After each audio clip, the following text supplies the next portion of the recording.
Sí, Sí, vale. Entonces, para hablarles de la laringe, ¿vale? Que es esta estructura que está esquematizada aquí.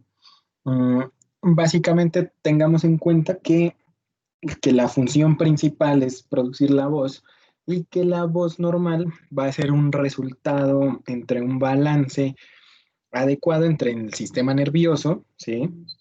Un adecuado desarrollo psicológico también podría decirse, cartílagos, músculo, que es la estructura del esqueleto laríngeo, ¿sí? Y también otras estructuras como la cavidad oral, la nariz, los senos paranasales, la faringe, ¿cierto? Que sería el aparato resonador, el aparato respiratorio, obviamente la caja torácica y los pulmones con todos sus conductos, ¿sí? Y todo eso, no menos importante, ante todo eso, este factor que sería la hidratación de las mucosas. Incluso se los pongo en mayúscula ahí, porque finalmente es sobre cosas, es uno de los factores sobre los cuales nosotros podemos hacer nuestros cambios, sí, con respecto al paciente al momento de la valoración. ¿Listo? Cualquiera de los compromisos de los factores o de estas estructuras, pues va a afectar la calidad de la voz. Tengan en cuenta que no existe ninguna laringe idéntica a otra, porque eso también nos distingue a nosotros, ¿cierto? Eh, Hay muchas variaciones y asimetrías entre cada paciente. Hay algunos que tienen pliegues más cortos, más delgados, sitios de inserción diferentes. Bueno, en fin, las áreas de contacto no son las mismas, etcétera. ¿Listo? Entonces eso hace que pues a cada persona tenga una voz diferente, ¿sí? Casi que de una forma exclusiva y que no se repite, ¿sí? Pueden haber voces parecidas, pero son irrepetibles básicamente. Tengan en cuenta pues que esas variaciones no van a ser patológicas, aunque digamos que esta es una parte que se le diría a los residentes de otorrinolaringología que van a observar directamente muchas laringes a lo largo de toda su carrera y de su práctica, ¿sí? Pero entonces es un detalle a tener en cuenta, ¿listo? Pero también me sirve a mí para que yo pueda hacer un análisis detallado de todas esas particularidades. Entonces, la disnea, el estridor, el dolor, la fatiga de la voz, que se llama fonastenia, ¿listo? La disfagia, el carraspeo, que suele ser como el dolor, ¿sí? O la sensación de prurito, que refieren muchos pacientes, ¿sí? La sensación de cuerpo extraño, la expectoración y la tos son los síntomas de los cuales nos vamos a referir nosotros ahora. Aunque, por excelencia, el síntoma principal de patología de la faringe, cualquiera que sea, es la disfonía. ¿Listo? Un poquito de recuerdo anatómico, ¿listo? Recuerden que la laringe se compone de 9 cartílagos, 3 son impares, ahí como ustedes pueden ver está el tiroides, el cricoides y la epiglotis. De ese estaría en esta vista posterior, ¿listo? Eh, y 3 pares. Entonces están los aritenoides, ¿listo? Están los corniculados y los cuneiformes, ¿vale? Entonces, eh, los cartílagos cuneiformes pueden a veces no estar en todos los pacientes, ¿listo? Eh, por aquí les muestro a los músculos que se podrían llamar intrínsecos, ¿sí? Que se dividen en 3 grupos, básicamente, ¿vale? Algunos son unos aductores, ¿vale? No tengo una imagen un poquito más clara de ahí, pero los aductores son los tiroaritenoideos. Entonces ellos van a ir del tiroides hacia los aritenoides, ¿listo? Eh, Tienen varios, o pues tienen 2 vientres usualmente, ¿listo? Eh, Usualmente lo que hace es acortar las distancias y aducir, por eso se llaman aductores, ¿listo? Eh, Básicamente cierran la parte posterior de la glotis, esa es su función de los tiroaritenoideos. Tenemos otros que serían los abductores, ¿sí? ABD, abductores, que serían los cricoaritenoideos, ¿listo? Que también están esquematizados de esa manera, que son los responsables de la dilatación de la vía aérea en la glotis. ¿Listo? Y tenemos los tensores, ¿sí? Que sería el cricotiroideo, conformado básicamente por dos vientres que se encargan de tensar y alargar pues, este músculo, ¿sí? Eh, que hacen parte, digamos, de las funciones principales que tienen eh, este esqueleto de la laringe. También tenemos algunos intrínsecos, ¿listo? Que generan ciertos movimientos específicos, pero a grandes rasgos tengan en cuenta que hay aductores, abductores y tensor, ¿vale? Por otra parte, tenemos la irrigación, ¿sí? Por la arteria laringea superior y la arteria laringea inferior, por ahí hay un error, sí, falta una A. Y la inervación, que esta sí que quiero que la recuerden, ¿vale? Está dada por el nervio laringeo superior, ¿vale? Una parte que todo esto tiene una génesis en los núcleos del nervio vago, ¿listo? Entonces, este nervio tiene dos ramas. Para el músculo cricotiroideo, básicamente son esas dos ramas. La interna, que es una rama sensitiva, y la externa, que es una rama motora. Ahorita les muestro un esquema para que sea un poco más fácil la apropiación de esto. Pero tengan en cuenta eso, que hay ramas sensitivas y ramas motoras, y está este otro que es mucho más famoso, el nervio laringeo recurrente, ¿sí? O el nervio laringeo inferior, que también es rama del vago, que me da a mí una inervación sensitiva de toda la parte de abajo, de todo lo que esté abajo de la glotis.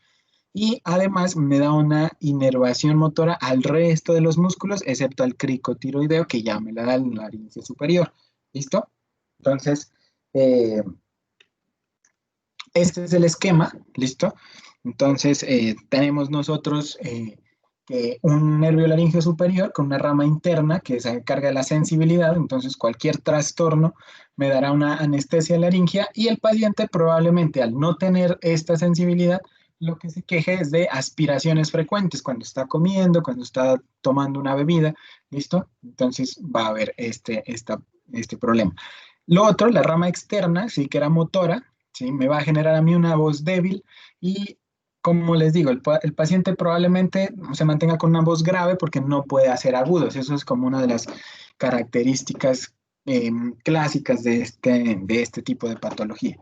Y por otro lado tenemos el laringio inferior o el laringio recurrente, ¿cierto? Que él va incluso cerca de los vasos supraclaviculares, ¿vale?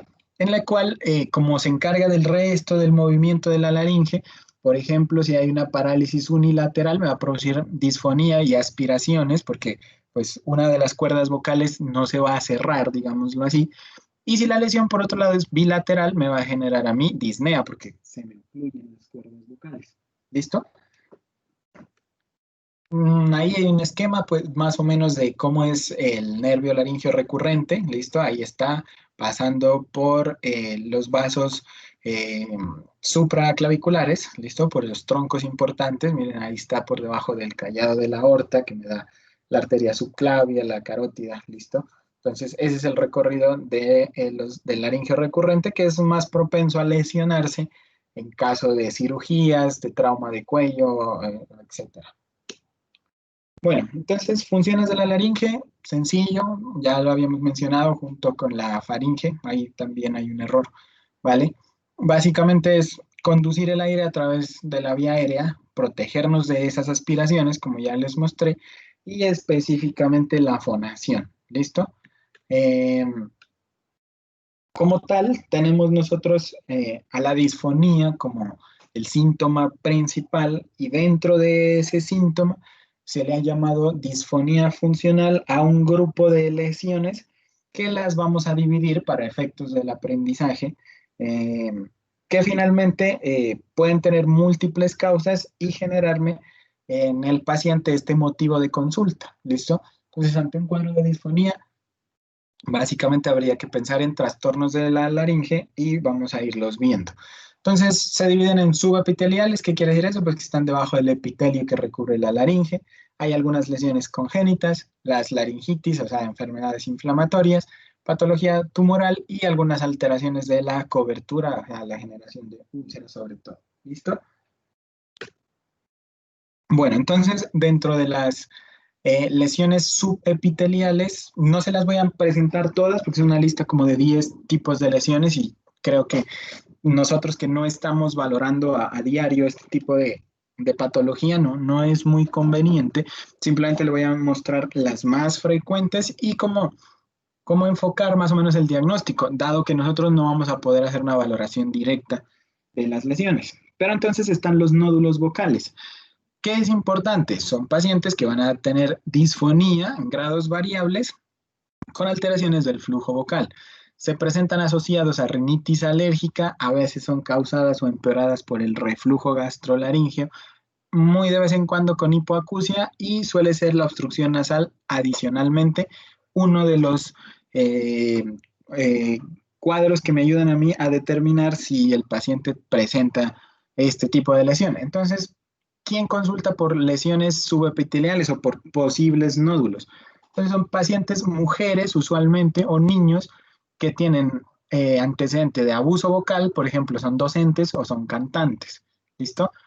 Las lesiones subepiteliales, pues, los nódulos vocales son bilaterales, ¿listo? Esa es como la clave, ya digamos, entrando en materia al momento de hacer la laringoscopia, porque esa es la que me hace el diagnóstico. Y el tratamiento, ¿sí? De esto incluso a nosotros, profesores en la Universidad Cooperativa, nos hacen alguna que otra charla cada año, ¿sí? Acerca del manejo adecuado de la voz, ¿sí? Terapias, sobre todo mantener la hidratación, esa es una de las cosas más importantes. Hay que indagar sobre el posible reflujo gastrolaríngeo, si en este caso no es gastroesofágico, aunque tiene pues esa misma génesis, ¿vale? Alergias en los pacientes que presenten algún tipo de rinitis alérgica y sobre todo en cuanto a la disfonía, es importante preguntar por el antecedente de tabaquismo y de consumo de alcohol de manera crónica. ¿Listo? Como les digo, el diagnóstico es ver las lesiones, pero nosotros como médicos generales podemos sospecharlas. ¿Listo? Entonces, así se ven los nódulos vocales. ¿Listo? Entonces, miren que son un par de lesiones nodulares bilaterales usualmente, ¿sí? A los cuales bien se les puede hacer terapia con cirugía, pero usualmente el reposo, la hidratación, el dejar de fumar y unos mejores hábitos vocales terminan generando mejoría en la mayoría de los pacientes. Entonces, esta es como la primera lesión, los nódulos vocales, y es muy frecuente en las profesoras, en los cantantes y en los niños. De ahí en adelante siguen estas otras lesiones, ¿sí? Que serían los pólipos. Un pólipo pues es una lesión pediculada, ¿cierto? Que tiene un cuello. En este caso ya son lesiones unilaterales, ya las vamos a ver, que son rojizas, a veces blancas, porque hay reabsorción ya y fibrosis, que también se presenta en el contexto del abuso vocal y el perfil típico de estos pacientes es el paciente que usa anticoagulantes. Entonces, es un paciente que ya tiene alguna otra condición de base, digamos una fibrilación auricular, ¿sí? Ya también pacientes de mayor edad, eh, que pueden consultarles por disfonía de grado variable crónico, pero que tuvo un inicio en un esfuerzo brusco, en un grito, digámoslo así. ¿Listo? La sintomatología no siempre aparece, aparece y desaparece. El diagnóstico se hace a través de una observación directa. Esta videoestroboscopia es un examen especializado que realizan los otorrinos, ¿listo? Y el tratamiento sí puede estar más enfocado en la cirugía, en tratar a veces el reflujo gastrolaríngeo, en rehabilitación y obviamente en conciliar ahí con el equipo médico y el perfil del paciente el uso de los anticoagulantes. Pues yo no les puedo decir suspendan el anticoagulante porque es mucho más probable un SB y mucho más grave que tener un pólipo vocal, obviamente, pero entonces sí se tiene que pautar el mejor manejo para ese paciente, ¿listo? Entonces sería la segunda lesión, ahí se las presento, una lesión unilateral, ¿listo? Ahí donde está la flecha, eh, que se presenta roja, ¿listo? Es básicamente un sangrado que se quedó ahí entre las capas, ¿sí? Y que genera inflamación de manera crónica con dolor. ¿Listo? Esta otra lesión es el quiste vocal, se las presento así como de rapidez, son lesiones que se presentan en una sola cuerda vocal, son múltiples, ¿listo? En la mayoría de los casos también hay casos de bilateralidad, ¿listo? Se forma como un saco ahí de epitelio escamoso, que es más bien amarillo, miren la diferencia, este es amarillo, ¿listo? Y tienen una etiología benigna, se dividen en dos grupos, no vamos a entrar, digamos, en ese detalle, ¿vale? Y una vez se hace el diagnóstico, que también se hace con la observación directa, básicamente se puede proponer un tratamiento quirúrgico, ¿listo? Entonces, a tener en cuenta eso. También tenemos este, ¿vale? Lo importante de aquí, como les digo, es tener en cuenta la historia clínica. El edema de Reinke, listo, ahorita les muestro por qué se llama edema, son como unas bolsas de agua que se forman ahí entre las cuerdas vocales. Es un pólipo, ¿sí? Es un pólipo muy clásico de los fumadores, también se llama corditis polipoide, ¿listo? Eh, Básicamente, si hay un irritante con el tabaco y el consumo de alcohol, pues se presenta este tipo de lesión por una irritación crónica, se mantiene una inflamación de las cuerdas vocales y suele ser muy característico encontrarse pacientes como de mediana edad, la mayoría también mujeres, que tienen una voz grave, entonces son como las más propensos a presentar este tipo de lesión. También el hipotiroidismo puede dar un aspecto muy similar o puede generar este tipo de lesiones. Entonces, si observan ahí ustedes, ven como una capa ahí que recubre con eritema y como una bolsa, ¿sí?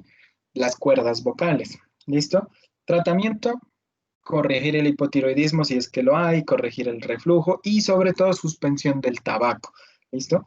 Entonces, la cirugía se emplea es en los casos de obstrucción de la vía aérea para hacer una remoción quirúrgica de esta zona y dejar pues libre el paso tanto de aire como la producción de la voz. ¿Listo? Entonces, digamos que estas serían las lesiones subepiteliales. Estas lesiones están, como ustedes pueden ver, son debajo del epitelio que recubre principalmente, ¿sí? Que es un epitelio ciliado, ¿cierto? Ahí les presento otra de las imágenes un poquito más clara. Miren que en esta sí se ve muy claro aquí como la bolsa de, ¿sí? Toda esta es la lesión, pero miren que aquí sí se alcanza a ver como el edema como tal contenido en esa cuerda vocal. Y en esta también lo hay, ¿listo? Entonces, como les digo, esto nosotros no lo vamos a ver, pero son pacientes que se presentan con cierto perfil y consultan por disfonía. ¿Listo? Recuerden que el médico general es el primer contacto de los pacientes. ¿Listo? Hay otras alteraciones, ¿sí? Que son unas alteraciones estructurales en la cual se genera un déficit en la cobertura. ¿Listo? En estas no voy a entrar mucho en detalle, ¿sí? Básicamente para decirles que el sulcus vocal es como una invaginación de la mucosa dentro de las cuerdas vocales. Se pueden presentar también ectasias vasculares, las cicatrices y el granuloma post-intubación o la úlcera por contacto es como el ejemplo más clásico de este tipo de lesiones. ¿Listo? Entonces, la úlcera por contacto es mucho más frecuente en hombres, ¿sí? Y en la formación de granulomas es más frecuente en mujeres. También es un paciente que tiene disfonía con molestias para deglutir y para hablar y tiene los antecedentes. ¿Listo? Entonces, da una sensación de irritación en la laringe muy frecuente.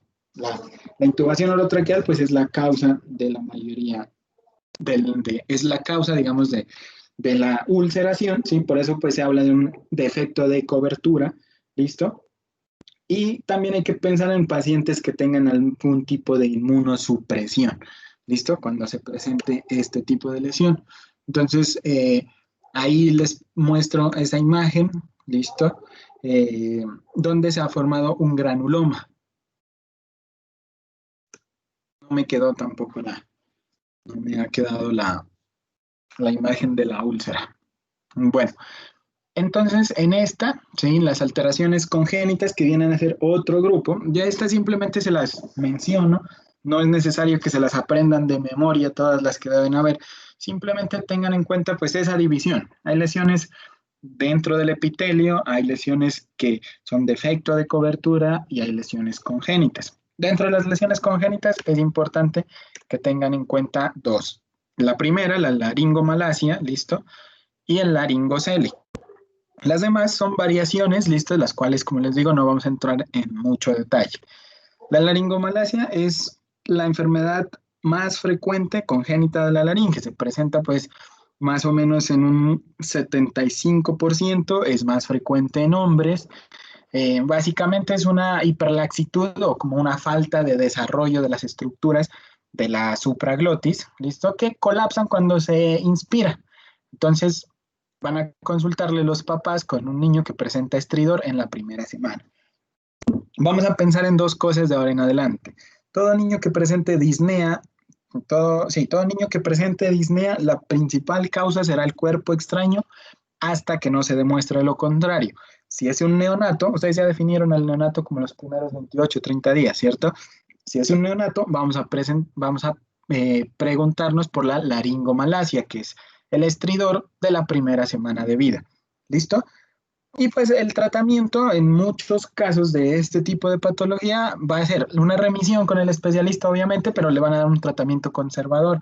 A veces hay reflujo gastrolaringio que lo pueden corregir y una terapia con corticoides especializada y que finalmente si no responde a ese tratamiento, sí se le da tratamiento quirúrgico.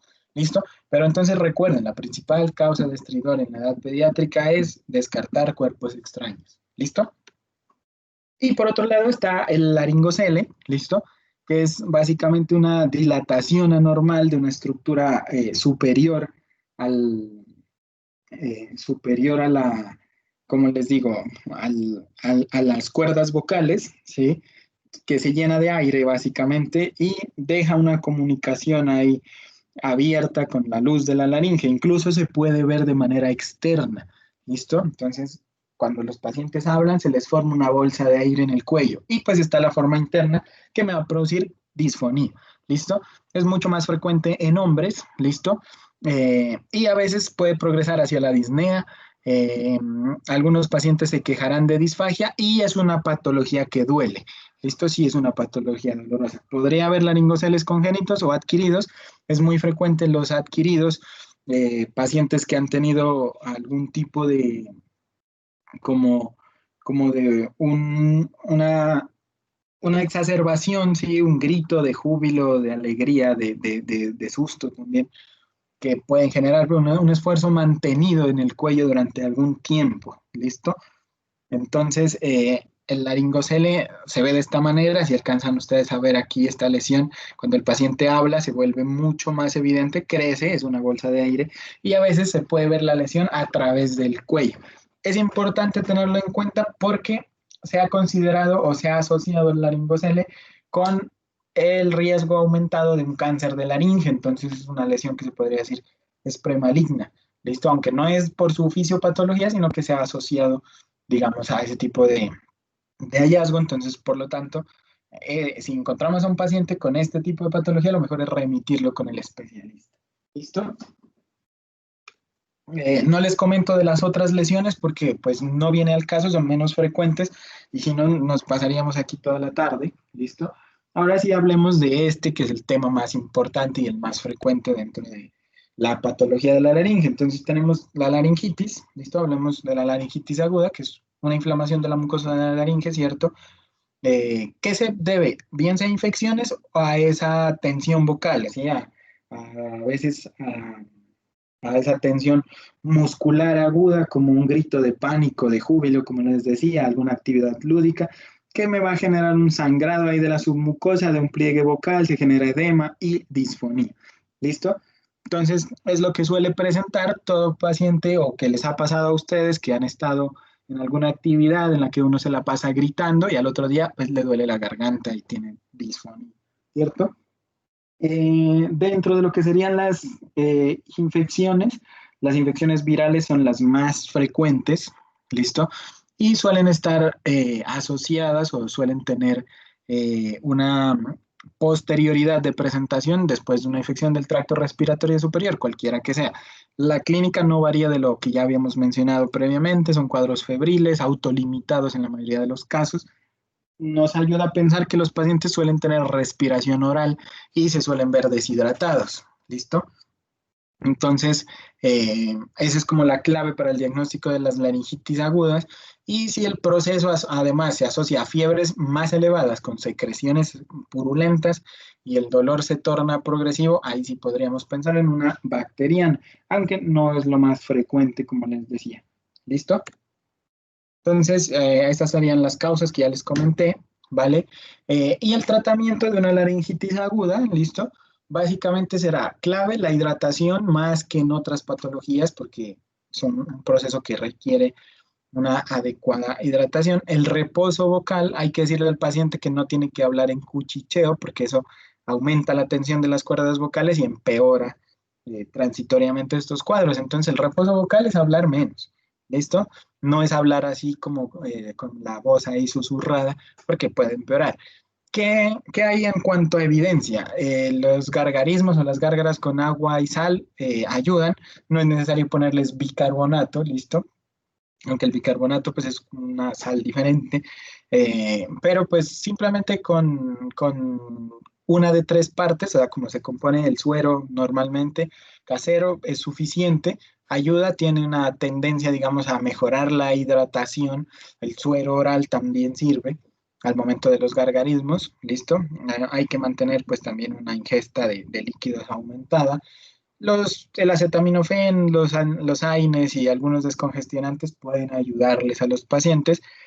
Y el uso de corticosteroides podría utilizarse cuando se sospecha un edema de la vía aérea. ¿Cuándo se sospecha un edema de la vía aérea? Cuando hay estridor. ¿Listo? Entonces, eso es como la recomendación en cuanto al manejo de la laringitis aguda. ¿Listo? Tenemos también laringitis crónicas, ¿vale? Es una disfonía de más de 3 meses que se presenta en el paciente con fatiga vocal y disfagia, ¿vale? A veces hay tos crónica, ¿listo?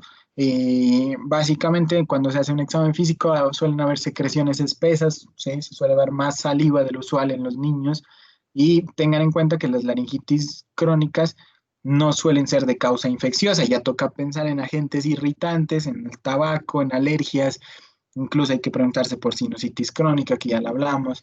El uso de medicamentos, los corticoides, por eso es que casi no queremos darlos, porque también suelen ser una causa de perpetuación del cuadro. Los anticolinérgicos, ustedes saben que disminuyen la hidratación de las mucosas, ¿listo? Entonces también hay que preguntar por el uso de buscapina, ¿no, doctor? Si tomo trimebutina a cada momento cuando me duele el abdomen o buscapina, que suele ser mucho más frecuente el uso.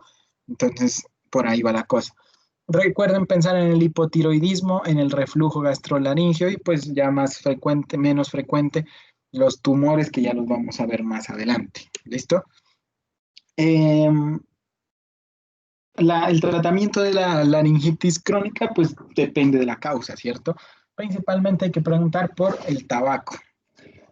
Nuevamente les repito sobre la epiglotitis, ¿vale? Que ya les había dicho que era usualmente una infección por Haemophilus influenza de tipo B.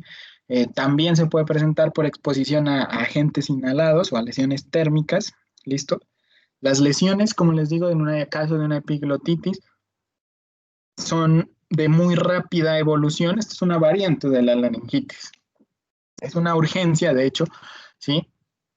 Entonces, la voz usualmente no se ve muy comprometida, es más bien como una voz apagada y el paciente adquiere una posición mahometana también, con el croup, que ya también lo vamos a ver, pero lo usual es que el paciente no tolera el decúbito supino, entonces lo acuestan ahí para darle medicamentos y eso, y el paciente pues se torna más irritable, ¿listo? Característico la imagen que les mostraba del niño con cialorrea, rechazo a los alimentos, eso ya es un signo de alarma. Y si el paciente se presenta con algún tipo de estridor, de disnea, lo mejor es evaluar la posibilidad de esta entidad, que no es muy frecuente, menos mal, porque sí puede matar a los pacientes en horas. ¿Listo? Entonces, ante una epiglotitis, ¿qué vamos a hacer en un primer nivel de atención? Valorar la posibilidad de que haya la necesidad de asegurar esa vía aérea. Si el niño todavía está respirando, normalmente es mejor ponerle oxígeno. El uso de corticoides es más bien controvertido, ¿sí? Pero sí se puede utilizar. Hay algunos estudios que dicen que sí. Vamos a utilizar la epinefrina, ¿vale? Lo que es la adrenalina en ampollas. Se puede hacer nebulización con 2 o 3 ampollas cada 15 minutos, ¿listo? Los broncodilatadores, tengan en cuenta que el efecto a veces tiende a disminuir la saturación de oxígeno transitoriamente, ¿listo? Entonces, a veces no es A veces, si los utilizan, tengan en cuenta que pueden tener ese problema y como de manera transitoria y a veces eso confunde como que el paciente empeoró, aunque lo mejor es pensar en estos pacientes que es un cuadro de evolución rápida y que en muchos casos se necesita asegurar esa vía aérea, lo mejor es remitirlo rápidamente a ese paciente y no quedarse, pues si yo no tengo manera de manejarle la vía aérea. Recuerden que en caso de la epiglotitis no van a servir las máscaras laringeas, que es una ayuda bastante importante en el primer nivel de atención. Aquí lo que habría que hacer es una vía aérea quirúrgica, una cricotiroidotomía como mínimo. ¿Listo? En caso de necesitarse. Eh, ¿Qué más les cuento? Pues sí, una mortalidad alta y aumenta si yo no tengo la posibilidad de generarle una vía aérea artificial a los pacientes, ¿sí? Y en los adultos sí se puede presentar, pero no es tan grave, porque en los adultos la luz laringea pues es mucho más grande, entonces generalmente la obstrucción no se logra completar al 100%, entonces la mayoría no requieren intubación, pero también suele ser una patología bastante molesta. ¿Listo? Eh, tratamiento aquí se hace con antibióticos, ¿listo? Hay que dar antibióticos como la ampicilina sulbactam intravenosa e intrahospitalario, ¿cierto? Básicamente, pues lo que vamos a cubrir son los mismos microorganismos que ya hemos hablado de la vía aérea. Nos sirve, la cefuroxima no está disponible para nosotros, pues la ceftriaxona sí, ¿listo? Y también pudieran utilizar regímenes como con clindamicina, ¿ya? De algunos de los regímenes antibióticos y los vamos a ver en la última clase que tenemos en 8 días. ¿Listo? Esta que está descrita en IEPI, ¿listo? Entonces sería el CRUP o la laringotraqueitis aguda. Entonces, es básicamente un edema de la subglotis, entonces un poco más abajo, muy frecuente en menores de 5 años, por eso está en IEPI, y me lo produce el virus de la parainfluenza, ¿listo? La tos perruna es muy característica, me presenta a mí como una tos seca, que es dolorosa, con un leve estridor inspiratorio que puede ser variable. Aquí sí hay como una voz áfona, ¿cierto? Que podría empeorar hacia la disnea y los pacientes también se ven con esa sed de oxígeno que a veces adquieren esa posición maometana, que es de rodillas, con las rodillas en el tórax, ¿cierto? Boca abajo. ¿Listo? El diagnóstico principalmente es clínico, con lo que ya les comenté, listo, aunque en este caso que no es tan grave como la epiglotitis, por eso en la epiglotitis no les hice énfasis en la radiografía, aquí la radiografía del cuello sí podría ayudarme porque me da tiempo a mí de hacer la observación. También pues, se recomienda hacer un tratamiento muy temprano en caso de presentar estridor. Recuerden, primero descartar cuerpo extraño. Oxígeno, ojalá pues con una muy buena humedad. Recuerden que todo esto depende de la hidratación. Se puede hacer nebulizaciones con adrenalina cada 5 minutos, cada 15 minutos, cada 10 a 15 minutos, ¿vale? Y hay estudios a favor de la hidrocortisona, 100 miligramos cada 6 horas está bien, pero por ejemplo la IEPI nos dice que la dexametasona es la que debemos utilizar, 0,6 miligramos por kilo por dosis, ¿cierto? Incluso una dosis única es suficiente porque la dexametasona es 25 veces superior a la hidrocortisona en cuanto a este efecto antiinflamatorio. Mm, Puede utilizarse nebulizada también, ¿sí? Eh, pues algunos dicen que es igual de efectiva, ¿listo? Y no hay que pasarla de 1 miligramo por kilo de peso, ¿listo? Lo que hace, pues, lo que ha demostrado en estudios la dexametasona o pues los corticoides es que disminuyen la gravedad de esta patología cuando es moderada o grave y pues cumple la misma función que la adrenalina. Entonces, la piedra angular del tratamiento es la dexametasona o pues el corticoide que tengan a la mano. Menos mal que los corticoides todos están desde el primer nivel de atención en adelante. Ese es el signo de la punta del lápiz. Ustedes ven cómo se estrecha esa luz ahí, que en el contexto de la tos perruna me haría el diagnóstico de un CRUP.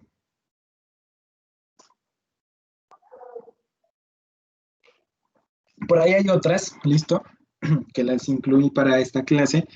Tenemos nosotros la disfonía psicógena, que es una alteración de la voz que resultan de trauma, de ansiedad, de depresión, trastornos de la personalidad, estados conversivos. que pues característicamente se presentan pacientes con afonía, voz cuchicheada, emisiones de voz como quebrada, de un tono muy agudo, con mucha tensión. El mecanismo, pues, como les digo, el desencadenante o suele ser un mecanismo de defensa o una conducta de adaptación para obtener beneficios primarios o secundarios. ¿Listo?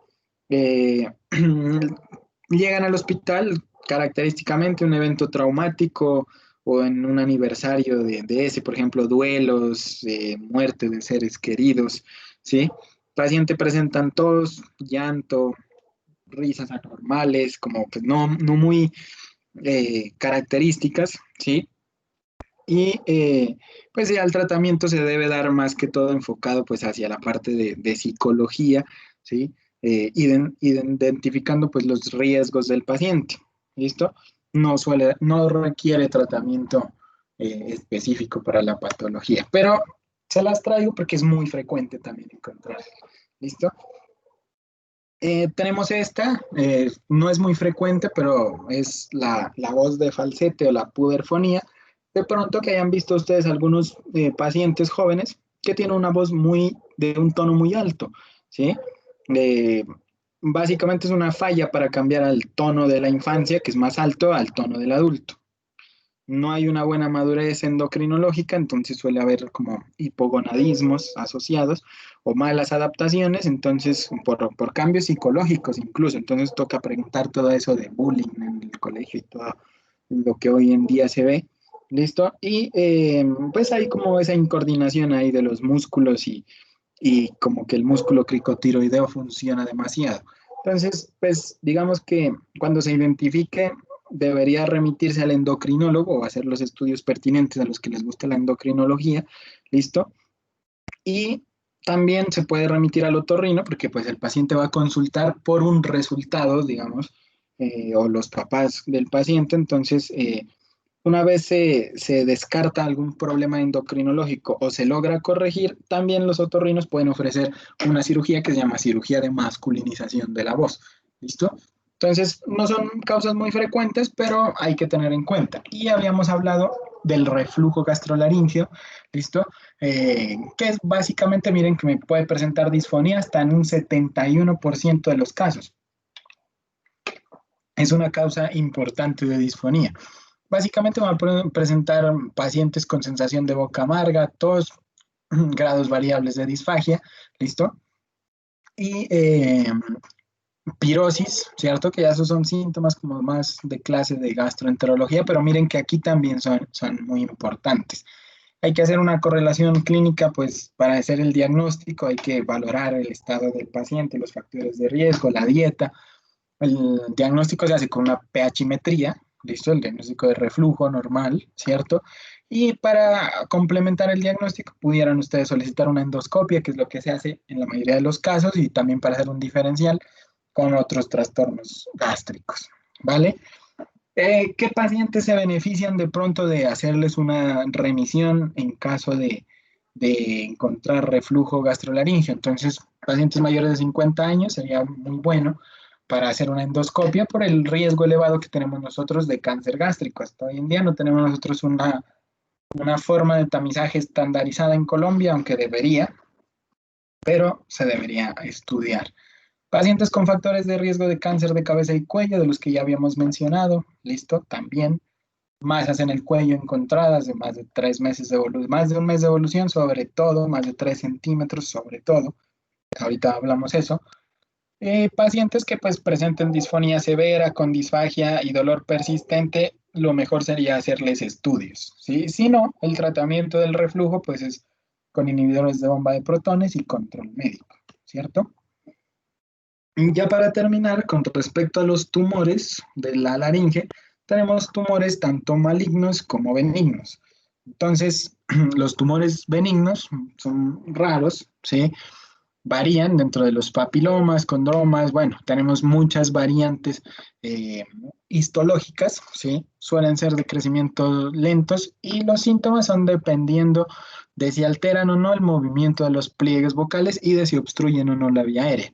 El diagnóstico también, cuando sospechen, o sea, cuando ustedes vean pacientes como los que vimos de la disfonía funcional, hay que estudiarlos con laringoscopia porque de esa misma manera se hace el estudio de estas lesiones. La tomografía de pronto no la indica el médico general de entrada al sospechar, simplemente pues los mandamos por una valoración con el otorrino, que ya hoy en la mayoría de consultorios tienen esa posibilidad de hacer laringoscopia o en los hospitales. Antes de pasar a eso, pues recuerden que el virus del papiloma humano es un virus frecuente asociado pues a la papilomatosis, ¿cierto? Eh, que hay más de 100 tipos de virus de papiloma humano y pues tienen como una división ahí eh, importante. El 6 y el 11 son los que se asocian a infecciones a nivel de la laringe, aunque también está el 16, 18 que son más cancerígenos, ¿cierto?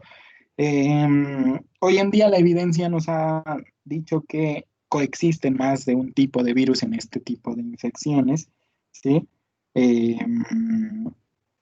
y eso hace que pues cada vez se vea más agresividad o más virus o lesiones más oncogénicas, o sea, formadoras de tumores malignos, que es, digamos que la papilomatosis es un factor de riesgo, ¿sí?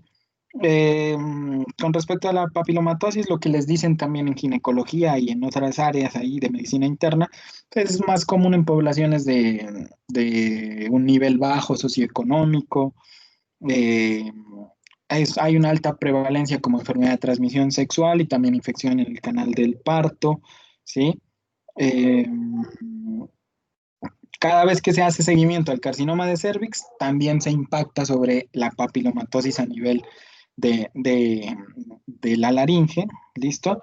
Y este es el tumor benigno más frecuente de los niños a este nivel, ¿listo? De los niños, ¿no?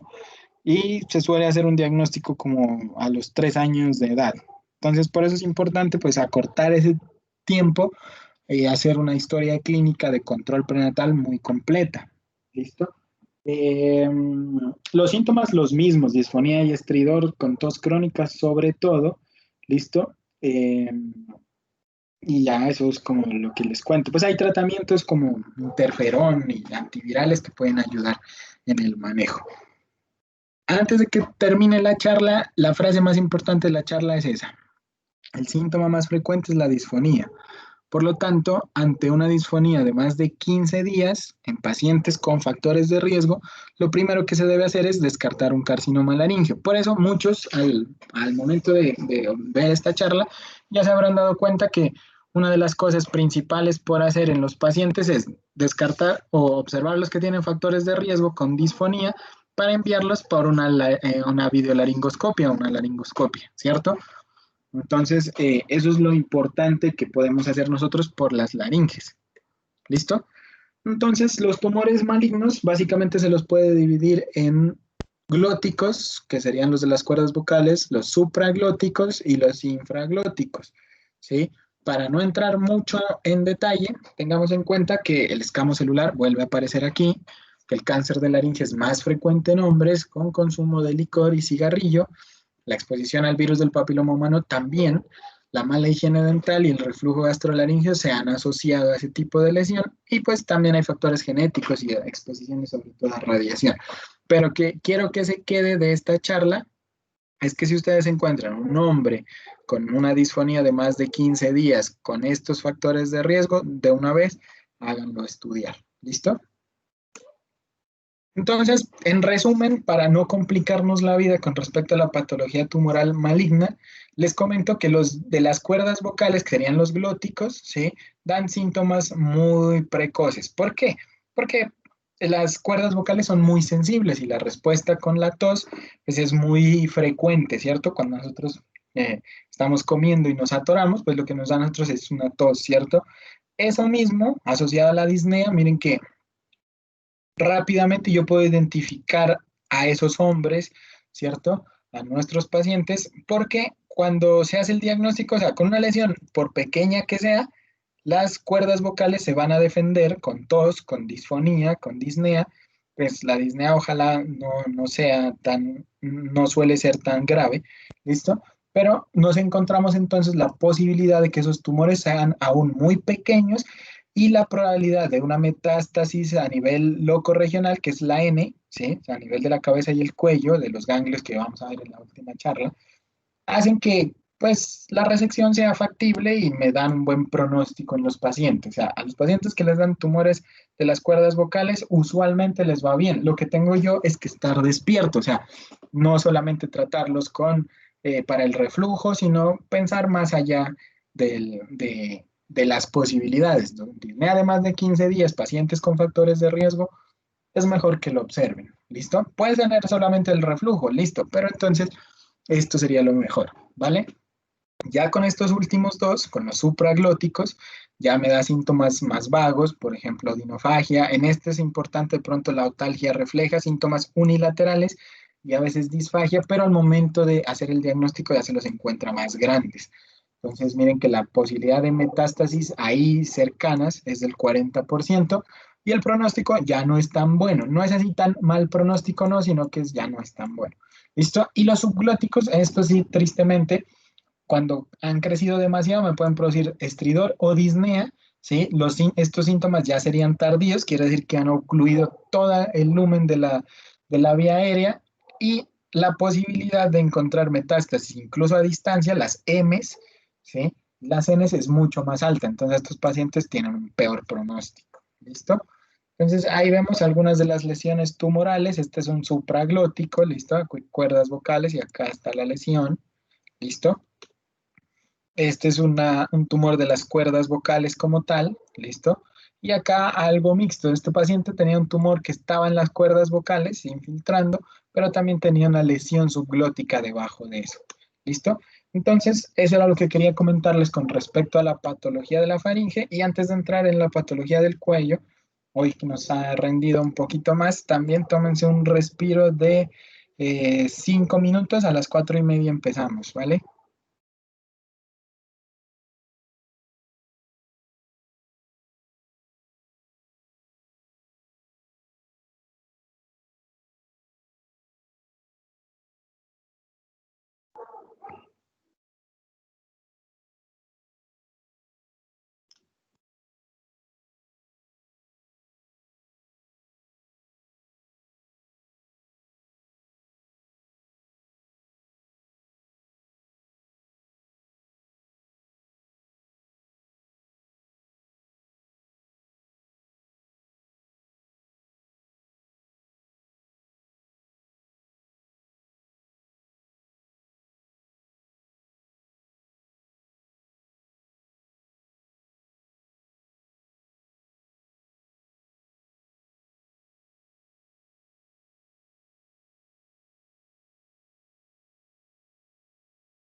¿Cómo van, muchachos? ¿Todavía están despiertos por ahí?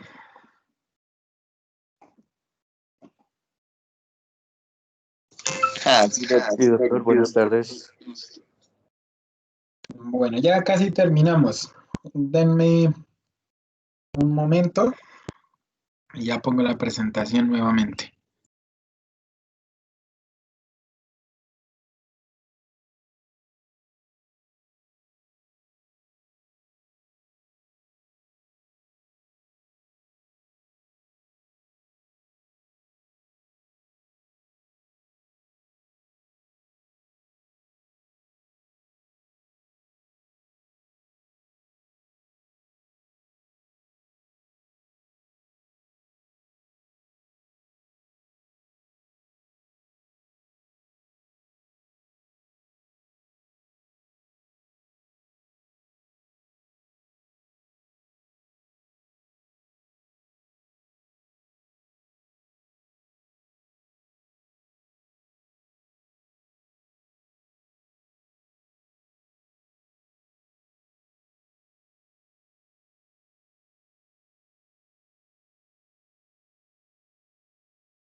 Listo, muchachos, ya estoy de nuevo acá. Es que ya me llegó la información del doctor Johnny oficial para comentarles que mm, la rotación va hasta la próxima semana. Sí, sí, sí se pudo ampliar. ¿Listo? Bueno, ahora sí, ya para finalizar, esta es una parte como bastante corta, ¿sí? Ya es como lo último de estas clases que les había prometido que iban a ser más cortas y pues hasta ahora vamos con algo de ventaja en tiempo con respecto a las dos anteriores, ¿cierto? Em, Quería comentarles este tema principalmente. ¿Sí? No vamos a hablar de toda la patología del cuello porque tampoco hace parte de la materia, ¿sí? Sino que hay un tema importante que sería el cáncer metastásico a cuello con un primario oculto. ¿Qué quiere decir eso? Pues que yo me encuentro una masa en el cuello que es un cáncer, sí, o que tiene toda la pinta de ser maligno, pero no se sabe si es una metástasis o si es un primario o si es como tal un primario. Entonces, usualmente suelen ser metastásicos. Por eso es que vamos a hacer ese abordaje por si ustedes en algún momento tienen que hacer el enfoque de estos pacientes y creo que es un tema que no se ve en otras materias. ¿Listo? Es diferente al abordaje del nódulo tiroideo que tiene otro tipo de abordaje clínico. ¿Listo? Entonces ahí les tengo esa sigla, pues eso es algo más colombiano que lo hemos dejado así. Es un motivo de consulta relativamente frecuente. Cuando ustedes roten por el área de oncología, se van a dar cuenta que sí es frecuente pues encontrarse a muchos pacientes derivados ya captados de todas las regiones con lesiones tumorales en el cuello que se sospecha son metástasis y no se sabe de dónde provienen. ¿Listo? Se definen básicamente como un tumor maligno que ya está confirmado por histopatología, ¿sí? O que tiene una alta probabilidad sin evidenciar que haya un tumor primario, ¿sí? Después de hacerle una adecuada valoración, que es lo que nosotros vamos a tratar de mostrarles ahora. ¿Listo? Entonces, las valoraciones se consideran a nivel clínico, endoscópico e imagenológico. O sea, estos pacientes a veces ya han pasado por todas los estudios posibles y no ha sido, no se ha logrado una, un diagnóstico adecuado del tumor primario. ¿Listo? Cada vez esto es menos frecuente, pues hay disponibilidad mejor en los hospitales hoy en día con los estudios. Entonces, básicamente son el 3 al 6% de los problemas, ¿listo? El diagnóstico, por eso es que se lo recalco, va a ir basado en una adecuada anamnesis. ¿Listo? Hay que hacerle unos buenos antecedentes, preguntarle al paciente, hacer un examen físico con énfasis en los órganos de los sentidos que los hemos venido repasando. ¿Listo? Lo importante pues es de identificar el primario es poder realizarle un tratamiento oncológico apropiado, ¿sí? Y también pues llevar el orden que vamos a tratar de enumerar es para evitarnos estudios no pertinentes, aumentar los costos y la demora en el diagnóstico. ¿Listo? Em, para conocer adecuadamente los niveles ganglionares, ahorita les tengo unas imágenes, ¿listo? Para podernos orientar nosotros con respecto a los pacientes, ¿listo? Entonces ahí les traigo una imagen de anatomía de superficie del cuello, ¿listo? Para que la repasen, que ahí se las dejo en la presentación y en la grabación de esta clase, ¿listo? En la cual muchos de los elementos clave son musculares, como el esternocleidomastoideo, con el cual nosotros podemos guiar la ubicación de los grandes vasos, también la palpación de la tiroides, ¿sí? Del cartílago tiroides, nos ayuda a nosotros a orientar la ubicación de la glándula tiroides, ¿cierto?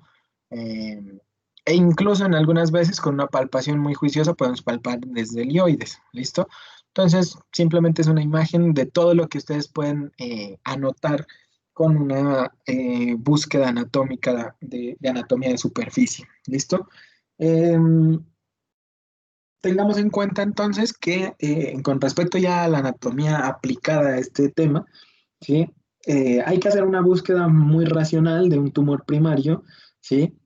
Hay que conocer la circulación linfática de la cabeza y del cuello, ¿cierto? Y los niveles ganglionares de los cuales ya me voy a referir más adelante. Entonces, miren cómo yo les decía que hay que revisar los submentonianos y también algo de los submandibulares, que son los grupos uno y 2 prácticamente, ¿listo? Ya, digamos, hacia nivel lateral, el músculo esternocleidomastoideo nos va a ayudar en esa palpación de los cervicales, eh, tanto profundos superiores como los inferiores, ¿listo? La ubicación de las estructuras del esqueleto laringio también para buscar la patología o buscar las masas probablemente a nivel de prelaringio o pretraqueal, dependiendo pues de la ubicación, ¿sí?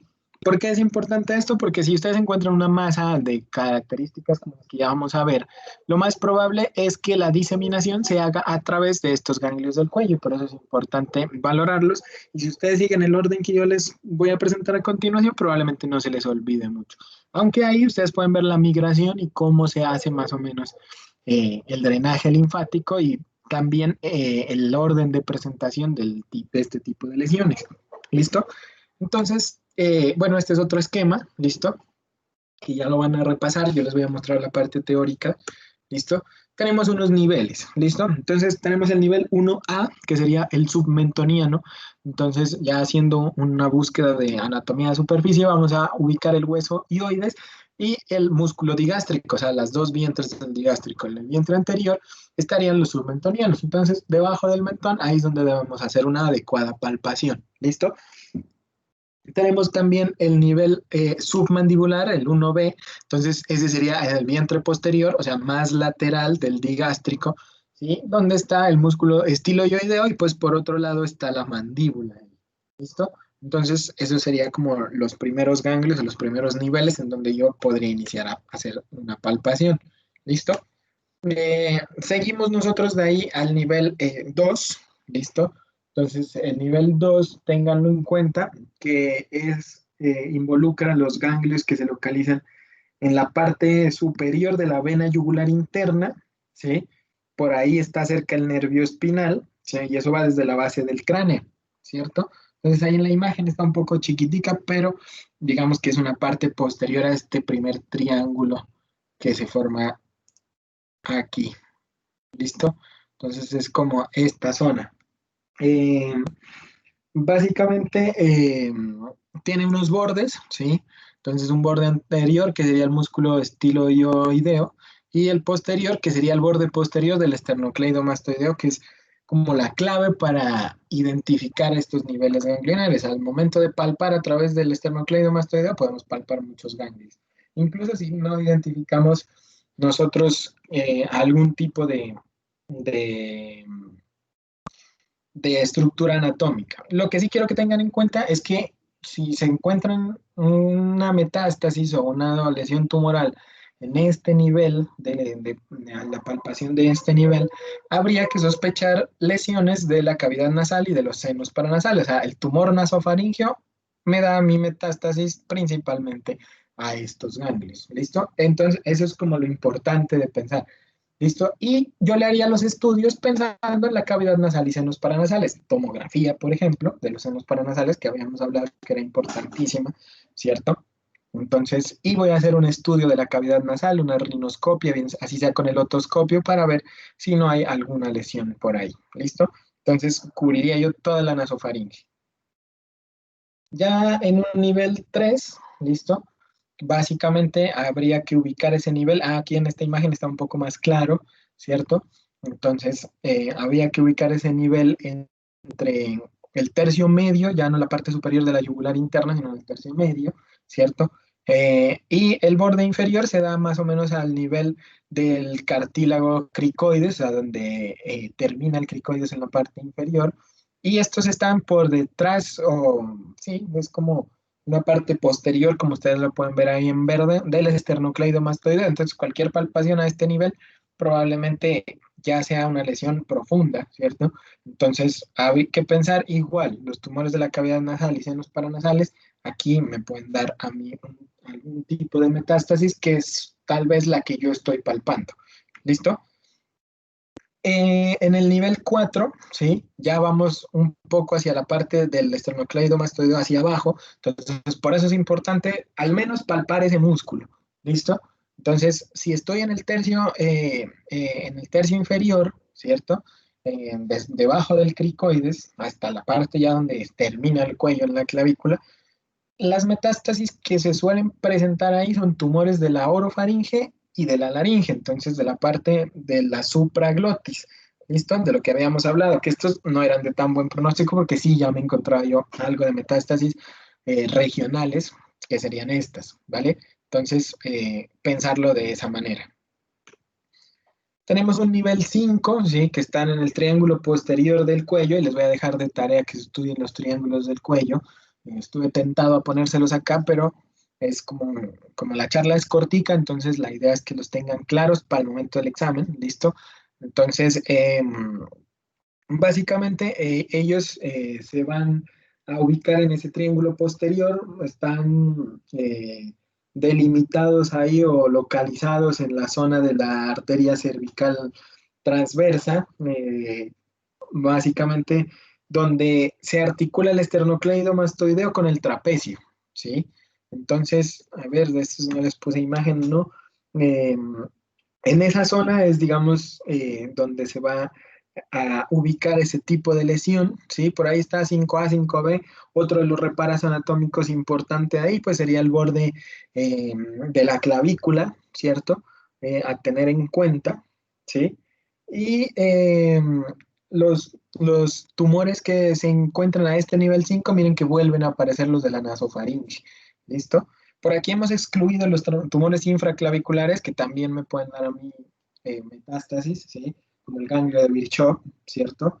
Que sería hablándome de un cáncer gástrico avanzado, que también habría que pensarlos, ¿cierto? Ya en el nivel 6 y 7, que serían los paratraqueales y los pretiroideos, ¿sí? Ellos están a nivel, digamos, en la línea del ioides, ¿sí? La parte superior, el número 6, hasta la horquilla external, estos son como más externos, ¿listo? Y clave, sobre todo en el grupo número 6 que son mediales a las carótidas, ¿listo? En el 7 están también unos paratraqueales y pretraqueales, pero más bien a nivel del esófago, ¿listo? Y van desde la horquilla external hasta la arteria innominada, ¿cierto? Entonces ahí para que la recuerden a la arteria innominada. Los tumores de la hipofaringe, o sea, la parte más inferior de lo que estudiamos, son los que suelen encontrarse acá. Raramente se encuentran a veces metástasis en los niveles 3 y 4 de la hipofaringe, es más frecuente a este nivel encontrarse esos tumores. ¿Listo? Entonces, hablando de la etiopatología de los tumores, pues lo que les decía, hay dos sitios de origen del primario, tumores de la región infraclavicular, ¿sí? Que pues no me voy a referir tanto a ellos porque es básicamente los que se originan en el tracto gastrointestinal, pulmón, mama, riñón, próstata y el sistema genitourinario femenino, que también me da mi metástasis, ¿cierto? Eh, y están los ubicados en el área de la cabeza y el cuello, que son esos ganglios que yo les decía que habría que buscar en relación a patología de la faringe. Carcinoma escamocelular, ya lo hemos dicho que es el más frecuente, y en ese orden de ideas, el adenocarcinoma es el segundo, el que viene ahí en segundo lugar. Otro que a mí me interesa mucho es el melanoma, por eso, digamos que este tipo de presentaciones, estos tres, suelen generar metástasis a nivel del cuello sin que yo haya identificado el primario, pero a veces es como esa falta de correlación clínica. Entonces, ¿qué me queda a mí? Que los tumores de los que hemos hablado en clases pasadas suelen generar este tipo de metástasis, entonces yo activamente tendría que buscarlas.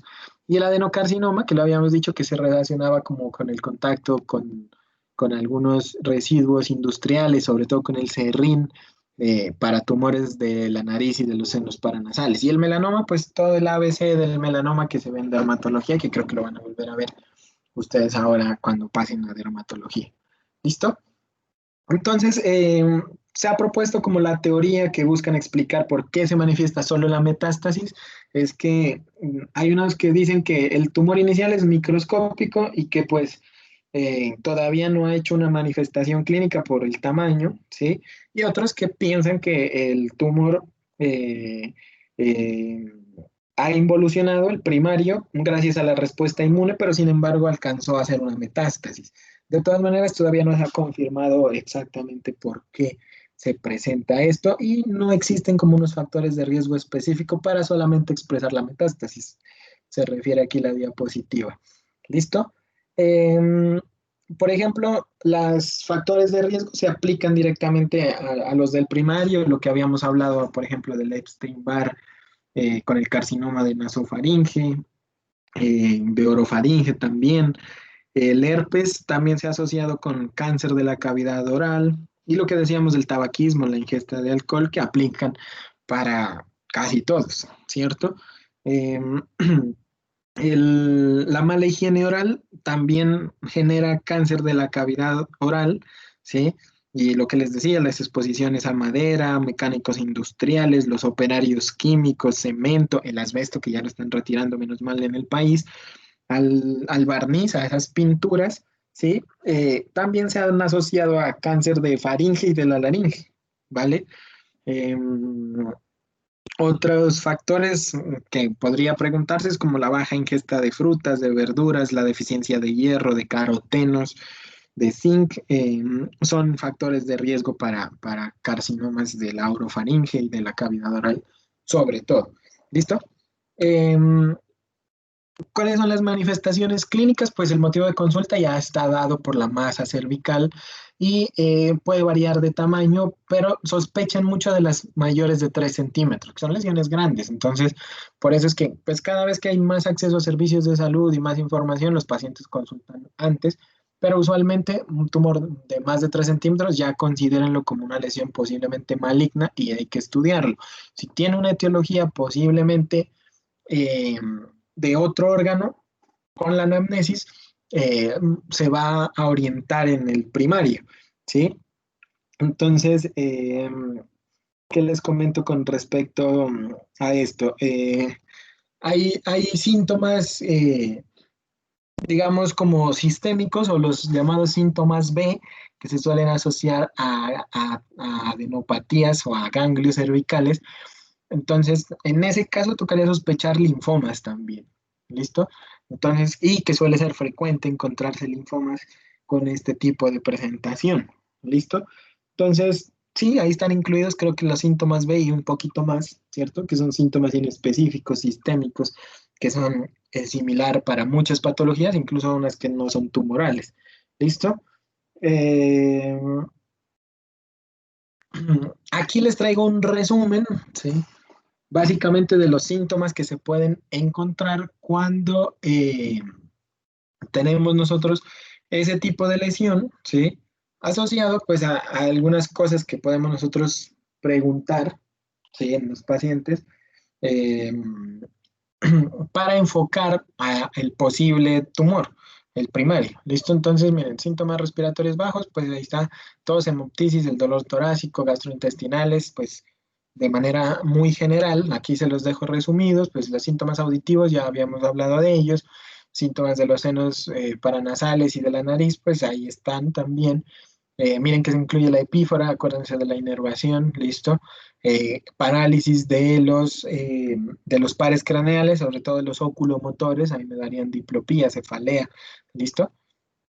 Entonces, básicamente eso es lo que hemos estado hablando el día de hoy, la disfagia, de la odinofagia y la disfonía, que el síntoma cardinal de la patología de la laringe. Y si se prolonga más de 15 días, pues habría que sospechar patología tumoral. ¿Listo?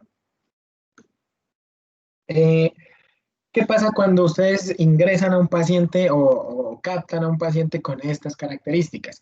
Adicional a todo lo que les he mostrado, lo importante también es registrar el estado funcional del paciente, a ver cómo está en ese momento. Se recomienda esta escala, que es muy conocida, la escala de Karnofsky, ¿cierto?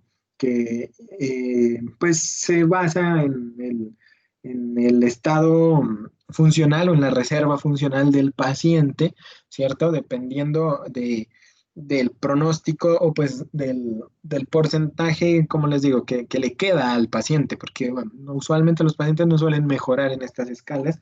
También hay otras, hay una escala que se llama ECOG, ¿sí? Es básicamente la sigla de la escala del Grupo Cooperativo de Oncología Oriental, que la utilizamos nosotros menos, ¿listo? Eh, Porque, pues como ya estamos hablando de metástasis, probablemente hay que eh, tratar de ver qué paciente se beneficia o no de una intervención. Aunque en el cuello es relativamente benigno tener algún tipo de lesión. ¿Listo? Entonces, el examen otorrinolaringológico, yo les envío un artículo, ¿cierto? De eso, o si no, se los envío el día de hoy de qué es lo que se debe hacer, más o menos en qué posiciones y todo, cómo lo hace el otorrino y para que nosotros lo hagamos de una manera muy similar. ¿Listo?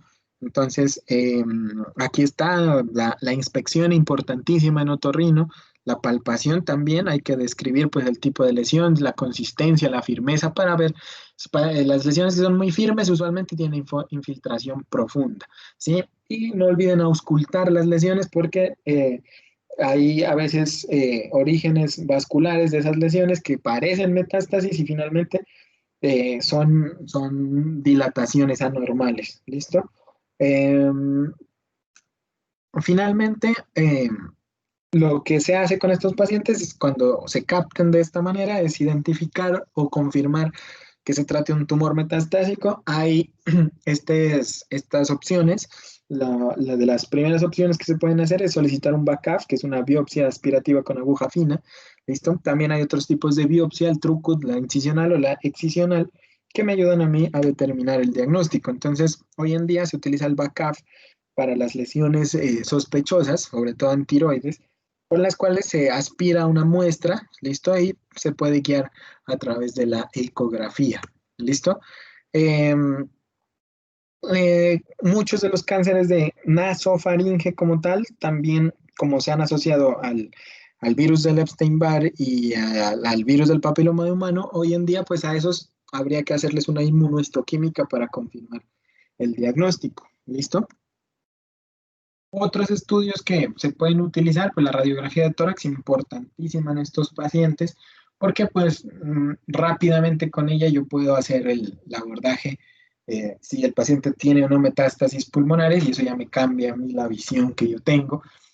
Con ecografía se ha podido definir el tamaño de las lesiones, la extensión a los tejidos adyacentes, la presencia de otros ganglios que estén pues, siendo sospechosos y pues me ayuda, como les digo, para guiar el BACAF. Los estudios endoscópicos, ya habíamos hablado de ellos, por lo que ellos se puede tomar biopsias directamente y se puede hacer una visión directa de los sitios, ¿listo?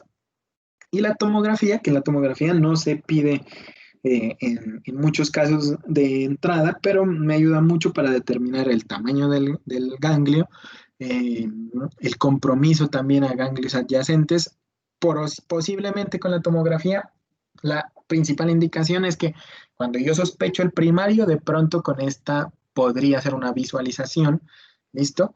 Y también se puede solicitar una vez se ha identificado el primario para determinar la extensión local del mismo. ¿Listo?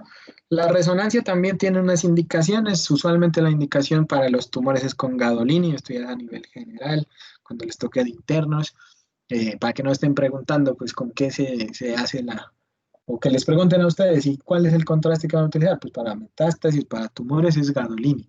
¿Listo? Entonces, en esta la ventaja es que me evalúa muy bien esos tejidos blandos, sobre todo en patología de origen neurogénico. ¿Listo? La estadificación de los tumores, esto aplica para todo lo que hemos hablado, ¿sí? Entonces, para que no los cojan así como desapercibidos, no tienen que aprenderse la estadificación porque es el Comité Americano de Cáncer le tiene una estadificación a cada tipo de cáncer. Pero entonces, a grandes rasgos, para recordarlos, porque yo sé que esto también ya se lo han mencionado alguna vez, tengan en cuenta que la clasificación TNM, ¿sí? Se refiere a T al tamaño del tumor, ¿listo? Entonces, en este caso, siempre van a ser TX porque estamos refiriéndonos a tumores ocultos. La N es para metástasis ahí cerca, o sea, las locorregionales, ¿vale? Que en este caso van del N1 al N3, ¿listo? Entonces, dependiendo del tamaño y de la ubicación, ¿sí? Se los puede clasificar de esa manera. No es así de fácil, eso tiene 2A, 2B, 2C, ¿sí? Pero tengan en cuenta que los tumores que se consideran gigantes son los mayores a 4 centímetros. Y pues obviamente me dan un peor pronóstico. Y cuando aparece la M, ¿sí? Es cuando hay una metástasis ya a distancia, o sea, ha salido del área de la cabeza y del cuello. Por ejemplo, en los tumores pulmonares, ¿sí? Y la metástasis puede ser más bien la que se presenta de lo que yo le decía, los infraclaviculares, ¿listo? Y ya básicamente eso es como esa estadificación para que simplemente lo tengan en cuenta. ¿Listo? Em, el tratamiento, miren que a pesar de que el 60% se quedan sin encontrar el tumor y que como la mayoría son escamos celulares, el pronóstico suele ser más bien favorable. A menos que se encuentre en la fosa supraclavicular, encontrarnos con un terrible melanoma o que el primario sea un adenocarcinoma oculto. Miren que la sobrevida de 5 años supera en la mayoría de los casos el 50% y por eso es que a pesar de que son metástasis locales, les suele ir bien a los pacientes, sobre todo porque los escamos celulares son radiosensibles. ¿Listo? Entonces, eso era como lo respectivo a las clases del día de hoy, ¿vale? Esta última charla pues era una charla adicional simplemente que trataba de mostrarles un tema igual que el ronquido, la apnea del sueño y las pruebas audiométricas, un complemento simplemente a la visión que se tiene en estos temas. Entonces, yo les agradezco por su atención. ¿Listo? Eh, si todavía están por ahí, eh, vamos a continuar en 5 minutos, si les parece, con la actividad taller. Se queda pues hoy el grupo de 7 u 8 estudiantes, ¿vale? Y igual que la otra vez, vamos a hacer un par de preguntas con las cuales vamos a hacer una pequeña evaluación del tema de patología de la nariz y senos paranasales, ¿cierto? Sí, Doc. Le mando el mensaje. Pues la otra vez no la utilicé tanto, ¿sabes? Porque pues yo les voy apuntando acá, eso todavía lo estoy haciendo en registro manual. Y en este fin de semana que les digo, ya me encargaría de publicarles sus notas. ¿Vale? Listo. Entonces, en 5 minutos, a las 5:05 empezamos. Doctor, muchas gracias. Gracias, Joe.